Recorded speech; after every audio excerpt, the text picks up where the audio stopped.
Oh, hey Des, how are you today? I am fantastic. And yourself?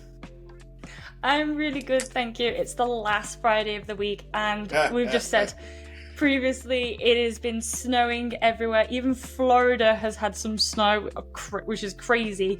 And you're in the mountains, and you've also been snowed under. But my snow is great for skiing, so I'm happy. Exactly, we were both avid skiers. It's basically magic for us. But firstly, the question that I ask everybody in the podcast is, how do you like your coffee in the morning? Oh, easy. Black, bold, strong, and very caffeinated. Oh, beautiful, good coffee. It's funny.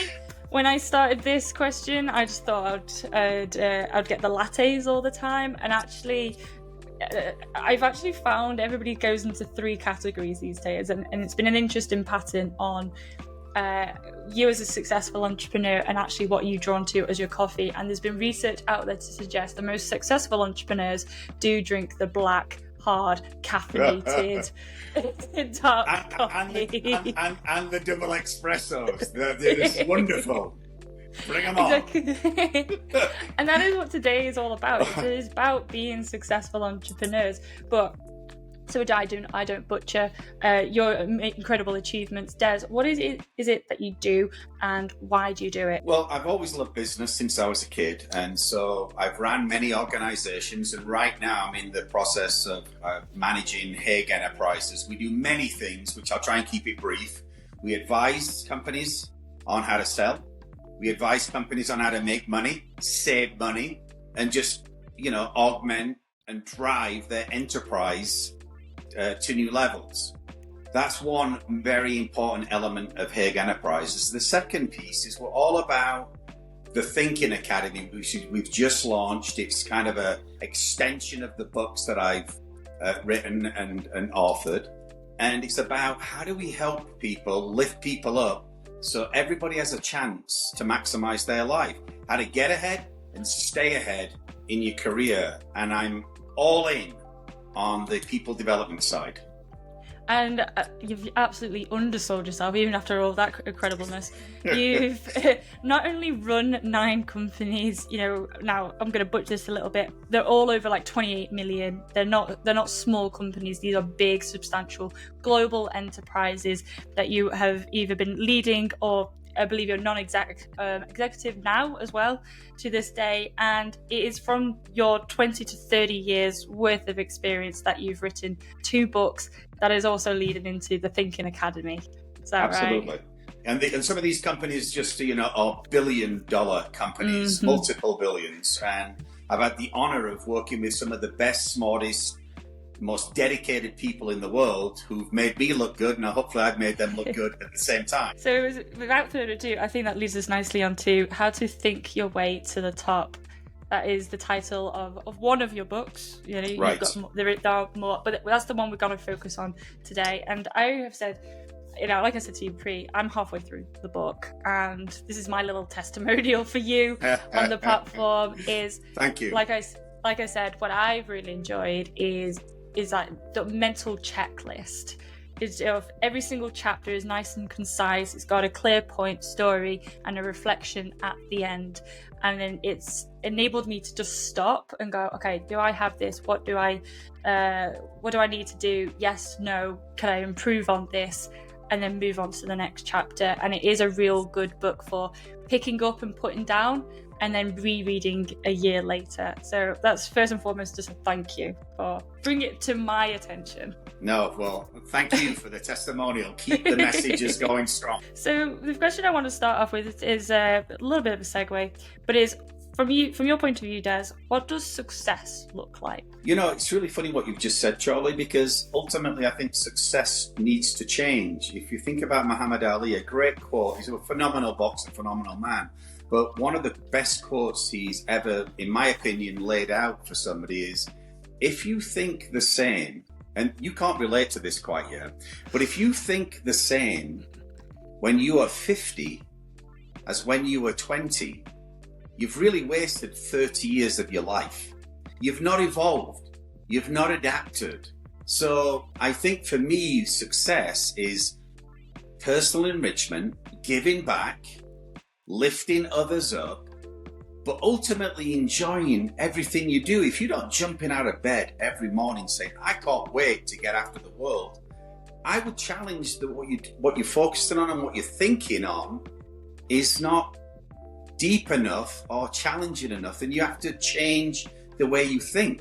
So for me, success is thinking your way to the top, doing things differently that allow you to excel and be an influence and help people. And, you know, do they see you as a benefit, or do they see you as somebody who's posting it in? So we can talk about the money and we can talk about everything else, but it should be about, what is your legacy? Have you made things better?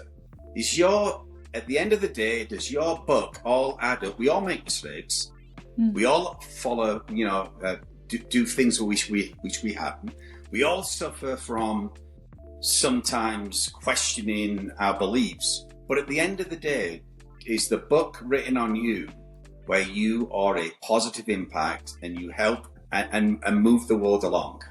And I love that analogy. I've always used a slightly different analogy with the same concept of a magic carpet. So if you get a magic carpet that's all multicolored, you're going to have some blacks, you're going to have some yellows, you're going to have some reds, and you've got some blues. And let's say the blacks are the regrets, the mistakes we've made. And I mean, the truly awful mistakes that we've made, not just I'm separating it from failures, because failures is a whole different category. But it's filled with lots of blues and pinks and yellows, colours that has helped people or made some positivity in the world. What does that carpet look like as a design, so to speak? And if it, at the end of the day, are you building a carpet that looks and feels exactly how you want to do it, that adds more positivity, then I think you're on the right path for success. And it's the magic carpet. I love it. So your magic carpet is not always perfect, but it's magic to you. Exactly. And what I loved about it, like, if you want to just break this down, what you've just said there about thinking your way to the top, I'm a big fan of James Clear, Atomic Habits. Right. And, he has a very core principles of what you feel is what you think, is what you then causes your habits, of what your actions, and what is your behaviors when you respond to situations. And so if we link it nicely to how you think about things when you're 20 compared to how you're 50. Now, admittedly, yes, I don't have that kind of experience, but in my very brief tenure on life, I know now in my 30s, the way I think is very different from in my 20s. And the tools I actually use with my nutrition coach is, we call it a stress test.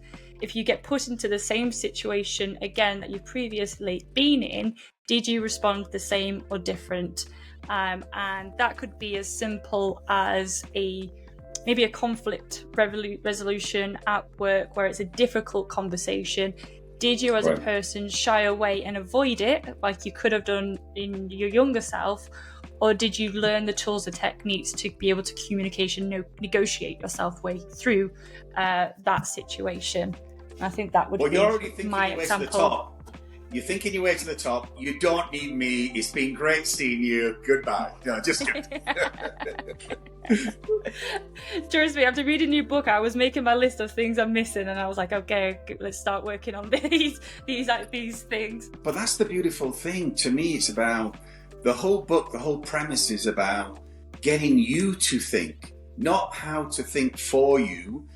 I say in the opening of the book, these are my thoughts, this is my life learnings. I've weaved in some thought Sherpas, but the points that I'm writing on the page, you may not necessarily agree with. And that's what I want. I want you to think, the reader to think for themselves, so they're evolving their level of sophistication and how they go to the world. I love it. And because at the end of each chapter, there is that, like we mentioned, there's that reflective piece to it.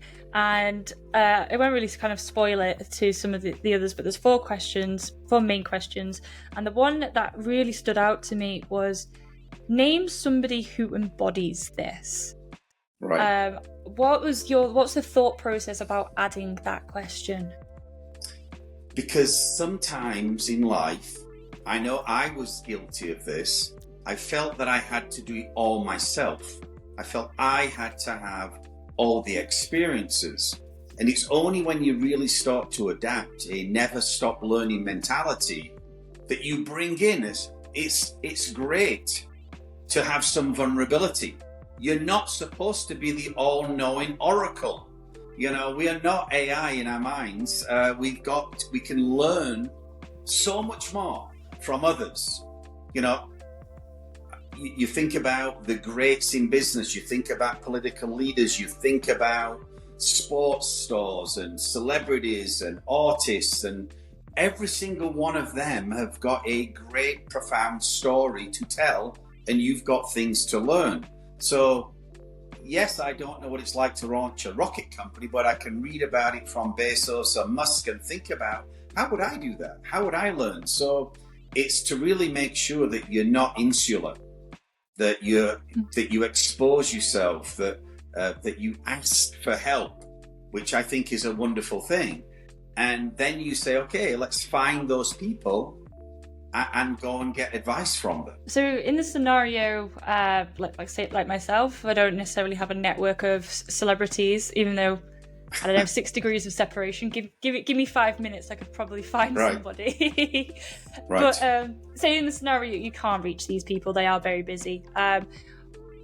You've mentioned that actually reading autobiographies is a really great way to getting into their mindset. Can we just go a little bit more into that? Yeah, I think, I didn't know Julius Caesar. I certainly knew a little bit about Margaret Thatcher, the great Premier, Prime Minister of England. I know of Reagan, I know of Churchill through what I've read. Mm-hmm. So my encouragement is, I've had the pleasure of reading hundreds, maybe now a couple of, thousands of biographies and autobiographies.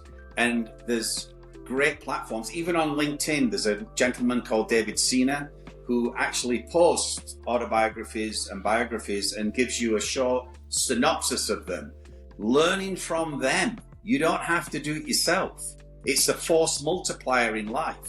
Never stop learning, taking ideas, discard the ones you don't like, evolve, adapt, and grow. From reading, said all those hundreds and thousands of autobiographies, what has been some of the patterns that have repeatedly emerged?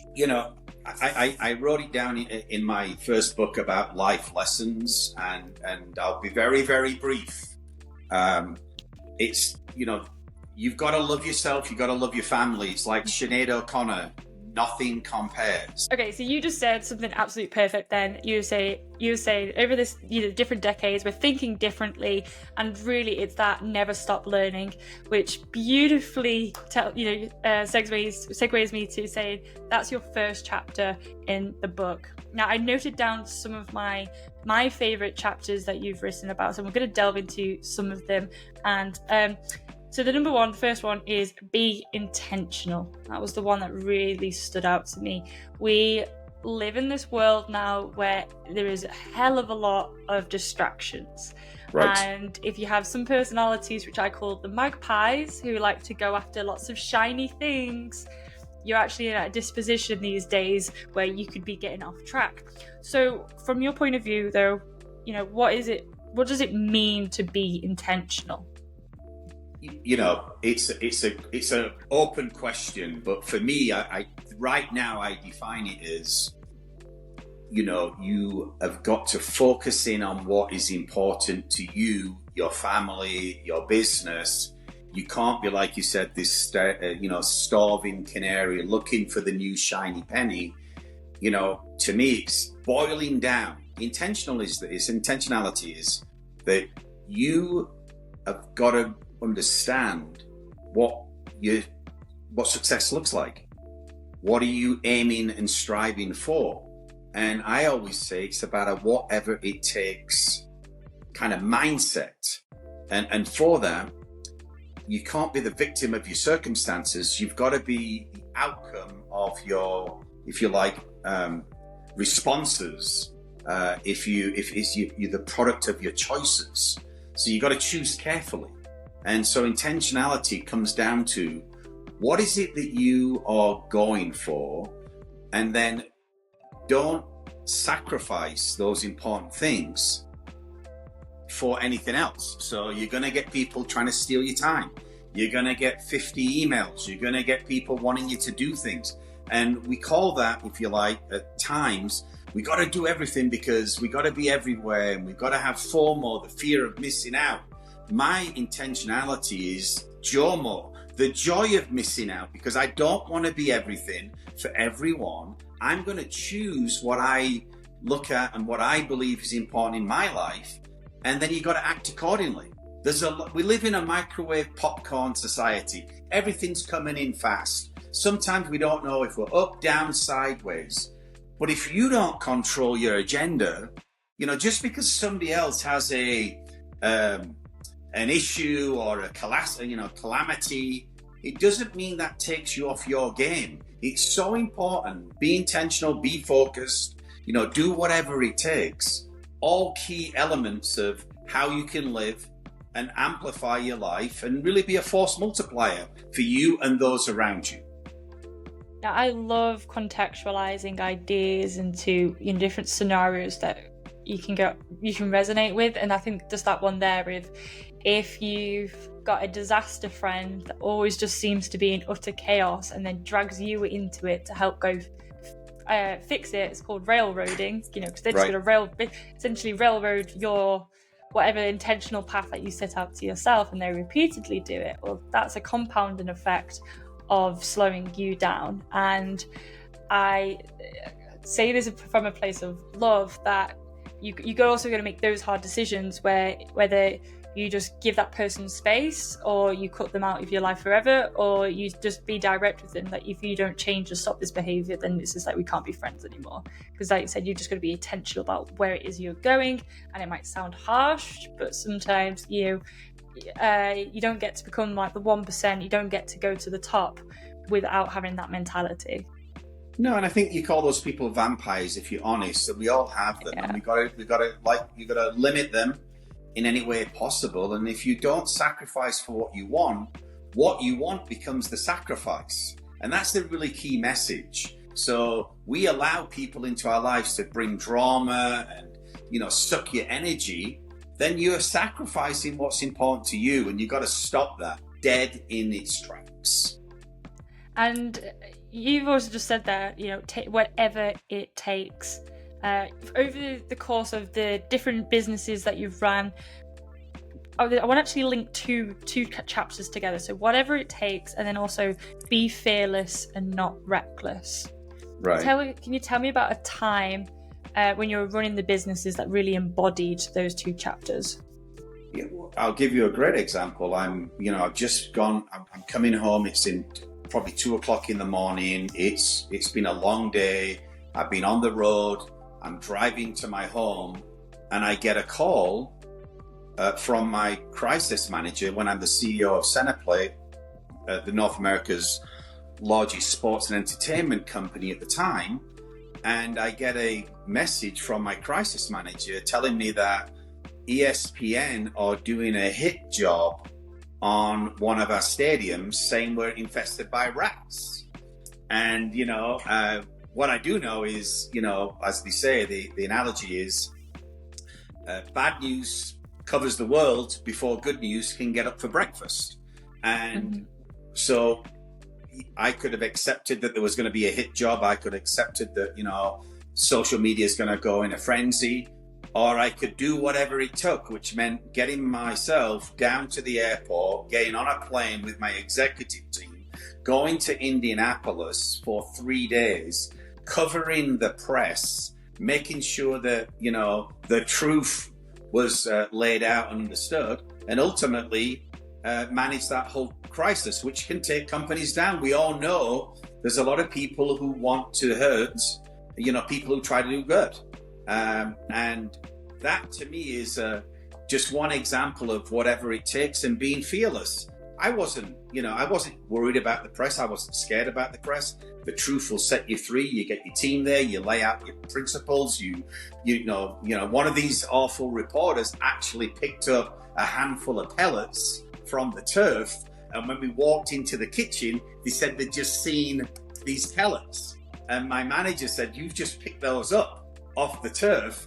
And it's confronting people. It's actually having confidence to be fearless, to have courage, not be a numbskull, if you like, but don't allow people to step all over you. So that's one example, Charlie. I would say there's others about whatever it takes. Is my office was in Connecticut. I would fly to the West Coast and come back the same day if I wanted to meet a key client. Nothing's out of range.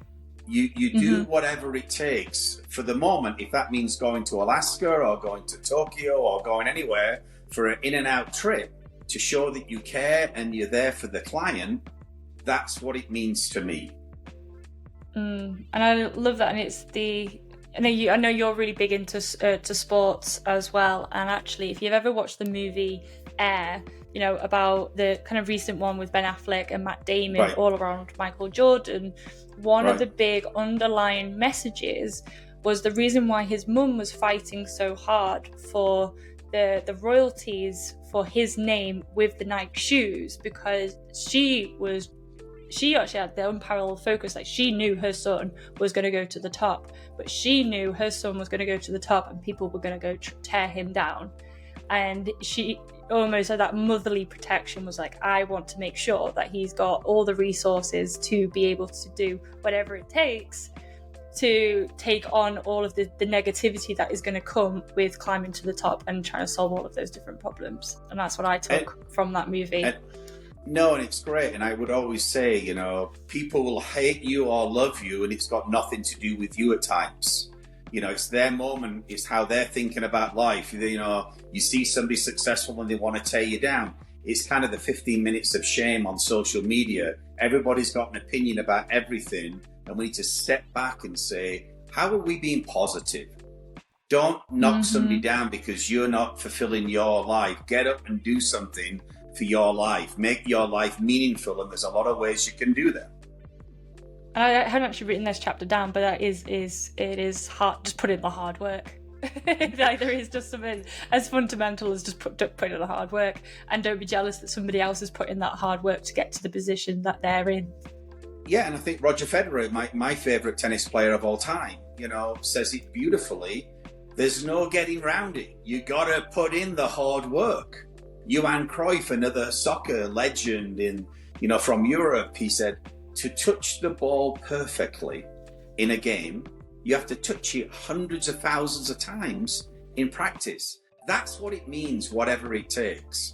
We all have different circumstances. Of course, you may have got an ailing mother, you may have got an ailing child. Therefore, you're not going to be able to do all the things that you want to do to fulfill your life because you've got other, more important things to manage at that time. So I'm not saying you abandon your family and you abandon your friends and everybody else and all you do is work, which I do like the idea of working, but it's got to be in harmony.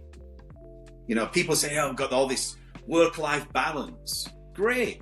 I call it harmony. Sometimes I'm doing 20 hours a day. Sometimes I'm doing 3 hours a day. It's not all about balance. It's about having harmony in your life so you understand when your body needs to slow down and you need to work hard when hard things need to get done. I mean, I've met some of the absolute 0.1% of the world, particularly in the sporting world. Of course. There is a level of obsession and unhinged parallels that comes with being that mentality of at the top. And that also just briefly links me nicely to one of your other chapters, Get Your Sweat On. What is that parallels between winning at sports, winning at exercise, and winning at business and entrepreneurship? It's a great question, and I'll tell you what it means to me on Get Your Sweat On is, I was in my early 30s. I was the CEO of a company, and I'd spent the last 10 years really on the coalface, working 24/7. Really, always wanted to be a CEO. And suddenly I'm walking through my house and I look down at this picture and I say to my wife, hey, when did we take that picture of my dad? And, this image is like of, a big guy. And I had this image of me that, I'm in peak physical condition. And I'd forgot this really important thing: what you think and what you are, kind of two different things. I hadn't been putting in the work to exercise. I actually was 230 odd pounds. I was 70 pounds heavier than I should have been. My chins had chins. I'm not doing any shaming here, but the reality is I wasn't focused on my holistic life. I was being just narrowly focused on my business, and I forgot that it's important about fueling your body, fueling your mind, getting the exercise in, making sure you've got a regime. 3 to 5 days a week in my opinion, is the minimum you should be putting in at the gym. 3 days of lifting and a couple of days of cardio, then getting around the other 2 days of walking. All those things, I wasn't. I wish you could go back and say, hey, how much more effective could have you been if you weren't living on fumes? If you were getting 7 or 8 hours sleeping? If you were actually, not. It's good to be caffeinated, but not every hour on the hour. It's and then moderation of what you eat, drink, and everything else. So again, it's about how you bring all that harmony into your life. And it's been, a million people a year in America are getting diabetes. Not because they really want to, but because maybe their focus is not on what processed foods and snacks and everything else. And I'm not being critical of that. There's everything in moderation, Charlie, but at the end of the day, we have a personal responsibility to look after the only thing that we were given, and that's our mind and our body. Because that's one of the things, as soon as health goes, then you're not going to be, your health's gone. You can't even turn up to work. You can't then socialise. You can't do anything, look after your family. You can't do the rest of your mission and your vision. So actually, if you just use that as your core of, okay, if I make sure my health is always up here, then all the stuff around it will then kind of click and sort into place as well. And I think your analogy with the elite sports people, and I know quite a few of them, they do have this mentality of, we're going to go and take it to an extreme. And sometimes that becomes then unhealthy. I like to, when I'm talking to my family and my friends and we're talking about the meaning of life and these kind of things, I think one of the very important things to remember, you can be focused, you can do whatever it takes, but it's putting things into perspective. And if you die, you will never be replaced by your family. But in work, you'll be replaced in 48 hours. Just remember that, you've got to put things into context and then prioritize accordingly. I'm not saying don't love your work. Love your work, but remember, you will be replaced. Nobody is indispensable. No, exactly. Even though I'm the CEO and managing director of my own business, if whatever happens to me, I'm not going to lie, somebody could always step in, can carry it on, carry it moving, or another agency just take over the work that I was doing anyway. Either way, someone's still replacing me. So if you're a business owner, don't think that you're not irreplaceable either.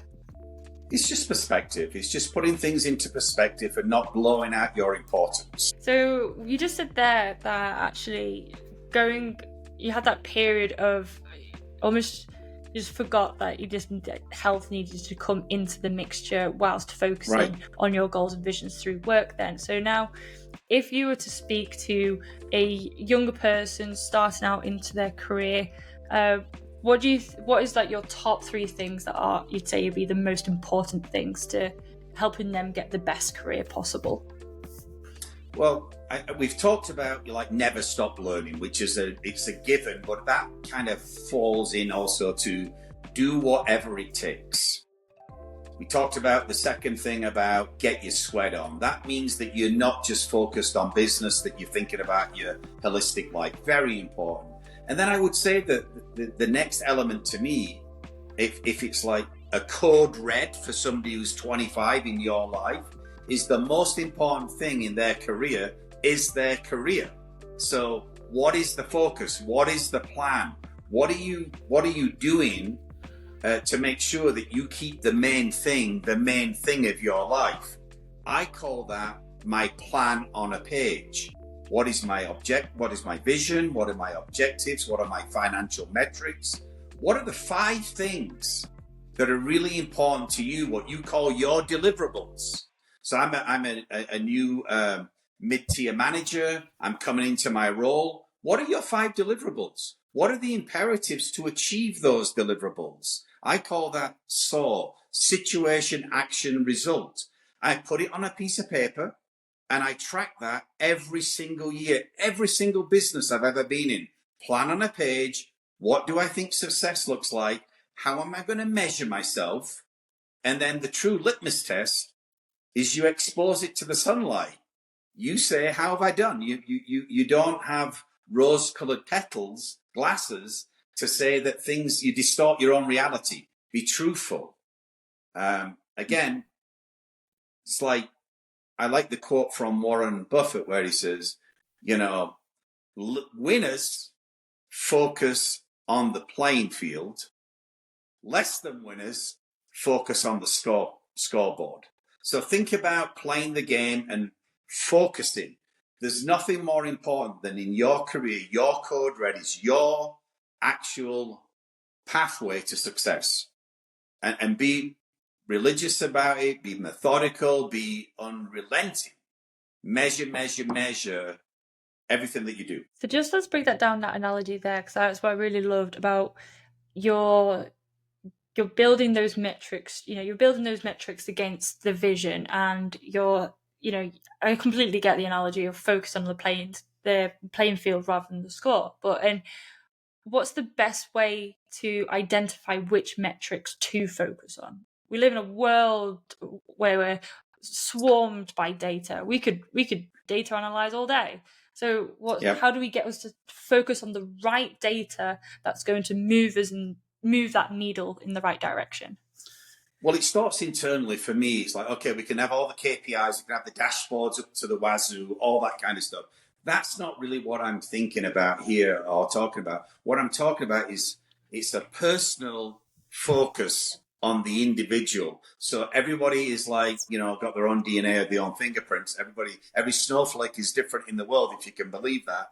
That's like every person. So their focus is, what do they want out of life? Are they wanting to run a company? Do they need to be more knowledgeable in a certain subject or subject matter? Do they need to, think about, hey, how do I become a very effective speaker? How do I influence people? How do I negotiate? There's so many things that are personalized to you, Charlie, and myself, that I don't want to be like a cookie cutter, because it's got to be, what are the 5 things that you think are important? And you better than anybody else. And we got to bring that to the surface.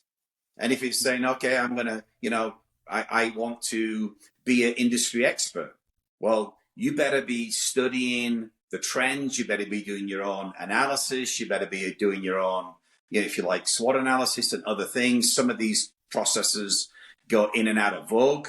But ultimately, it's about defining your success and what makes you feel that you've achieved things, which everybody's got a different measure. And it's really funny that we're recording this podcast around this time. So it's about this time last year, maybe it was like April, May time. I actually asked myself a question. I wrote the question out, intentionally on the board and said, what do I need to do or be to be the best FCMO?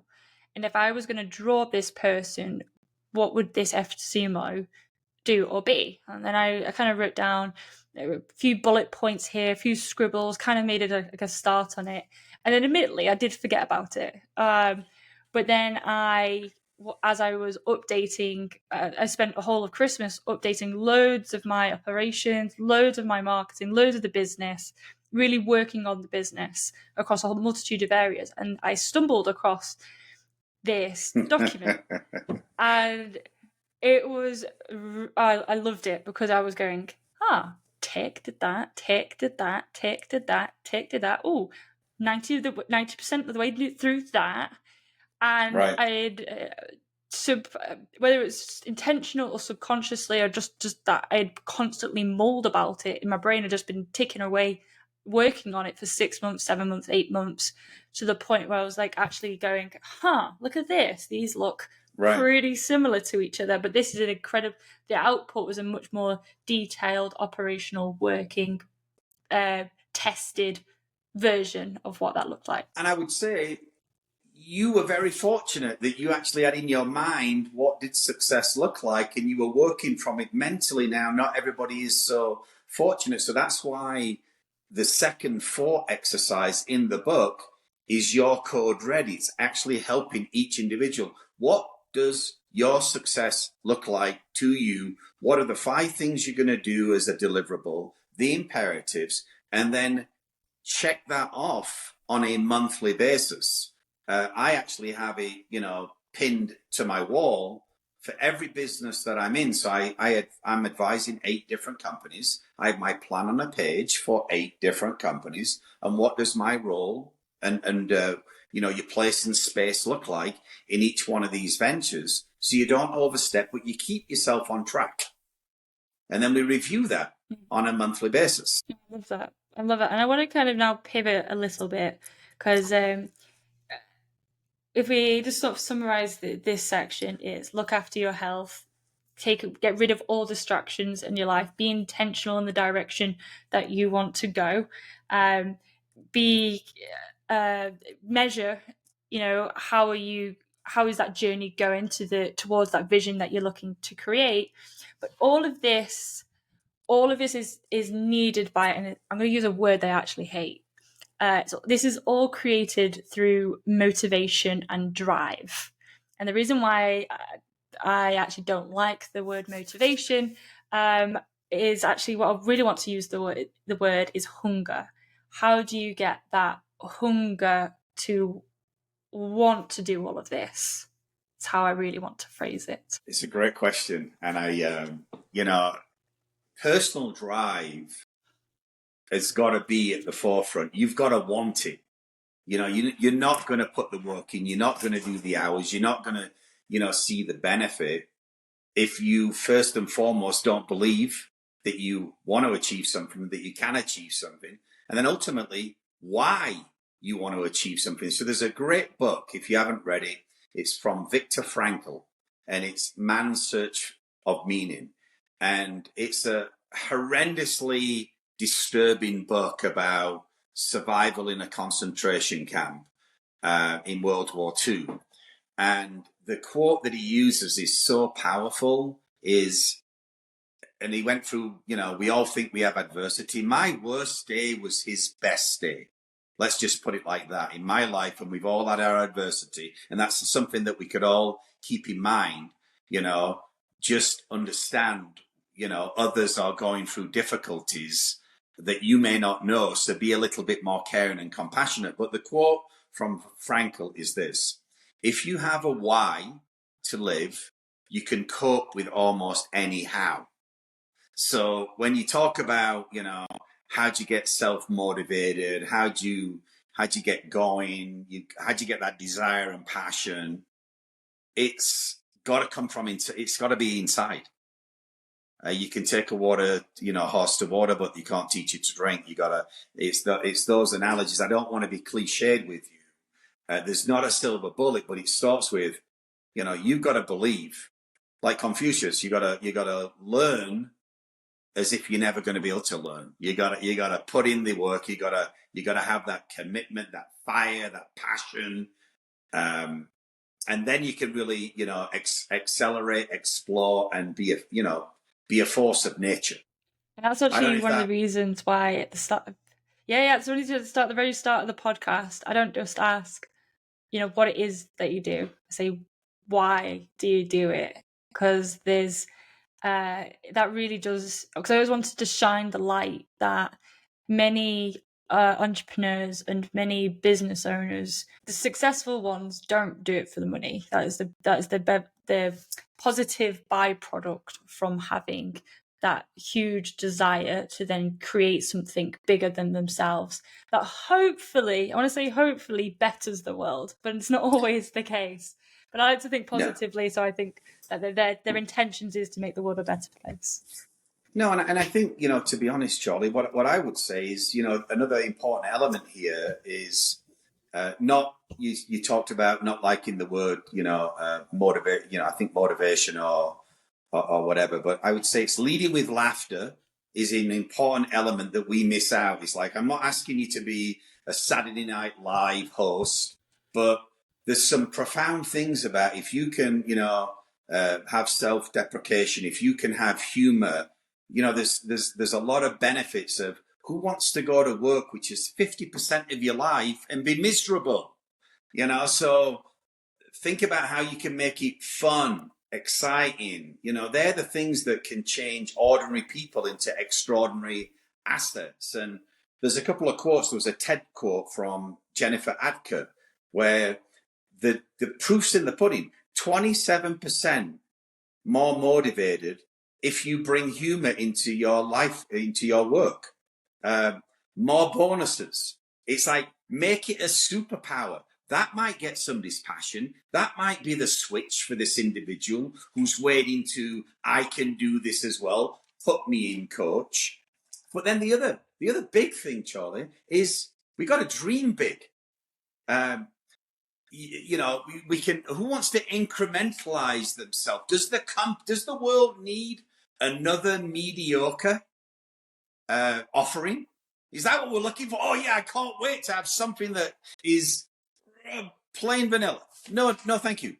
And there was a study done by a Dr. Land, assisted by Beth Jarman, that goes into the importance of dreaming big, which I don't want to lose. And that may be another thing that stimulates kind of your listeners and viewers.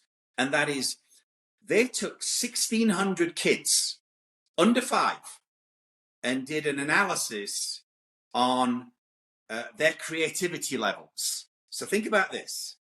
1,600 people under 5, their genius level, if you can believe it, was 98%. Now, by their teenage years, that had dropped to 30%. By adult, 2%. So 2% of 7 billion plus people are now being creative and dreaming big and influencing the world. What I want to get at through Think Your Way to the Top is how do we turn that 2 back into 98? How do you think differently? We've lived through life. We've gone through our education. We've told not to think big. We've told to stay in our lane. No, you be you and maximize your career. So thinking big is a fundamental responsibility of everybody who wants to be and do something special. As I said before, people will like you or love you, and it has nothing to do with you. Okay, so you just slightly missed that end of that sentence just there. We've had a technical difficulty. As we mentioned, we are filming this and recording this when there is crazy snowstorms going on at the moment, and the internet's not quite there. But sorry, we power through. We power through. This is what I say is a part of owning a business, running a business. I've always said that if we can hear kids screaming, dogs barking, internet going, technology failing us, that is a part of the entrepreneurial life, and we're pretty good with it. So you just got to keep. Obviously you're from England. We have a phrase. We just got to keep cracking on. So cracking on and do whatever it takes. This is an understory. We're gonna have issues. We're gonna have difficulties, but we must prevail. Exactly. So I think this is a great example. So if people want to go read the book, they want to go find you, get more in touch, how can they find you on the internet? Well, the professionals will find me on LinkedIn, Des Hague. Easy. If it's for my books, it's deshagebooks.com. And for my Think Your Way to the Top Fort Leadership Academy, then it's fortacademy.co, not com, fortacademy.co. And that'll take you to me. That's covering me off. Obviously, not obviously, but I'm on Twitter, Instagram, and others. But for the professionals, LinkedIn's the way to go. Perfect. And we will also put those links just into the description as well, so people can be able to get in touch with you and find you. Des, thank you so much for your time today. It's so much fun. It's been an absolute pleasure. And thanks you for being on Charlie with Friends. That's awesome. Have a great day, and look forward to speaking to you again. Bye-bye.